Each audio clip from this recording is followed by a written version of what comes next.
আসিফ নজরুল নিজে দায় মুক্তি চাইতেছে। সে জানে সে কি আকাম করেছে। কি আকাম করছে জানেন? দেশ যখন একটা বিপ্লবী সন্ধিক্ষণে যখন আমরা নতুন রাষ্ট্র তৈরি করব, হাসিনা পলাইছে, সেই সময় সে ওয়াকার আর বিএনপির সাথে মিলে পুরো বিপ্লবটাকে লাইনচ্যুত করছে। বিপ্লব ওই রাতেই শেষ। তারপরে ধৈর্য ধৈর্য বিপ্লবের সাথে সম্পর্কহীন বুড়াগুলা উপদেষ্টা বানাইছে, সংবিধান সমুন্নত রাখছে, ওয়াকারকে রাখছে, চুপ্পু করে রাখছে। আমরা সেকেন্ড রিপাবলিক করবো বলছিলাম, নতুন রাষ্ট্র করব না, ওই বেশি বোঝে, ওই একাই বিপ্লবের স্টেক হোল্ডার। আমি ওরা জিজ্ঞেছিলাম যে আপনি যে নাচতে নাচতে ওয়াকারের গাড়ি ছিঁড়ে ক্যান্টনমেন্টে গেলেন, কোন ক্যাপাসিটিতে গেছিলেন?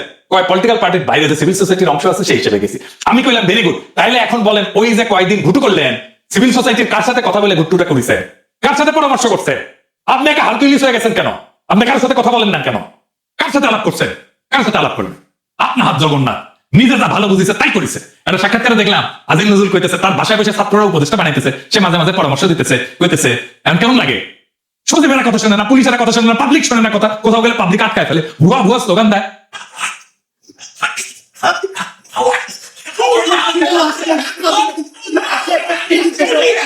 জানা হ্যাঁ, এখন তো এগুলো শুনিচ্ছেন, এরপরে পাবলিক থাপড়াবে ধরে রাস্তায়, রাস্তার থাপ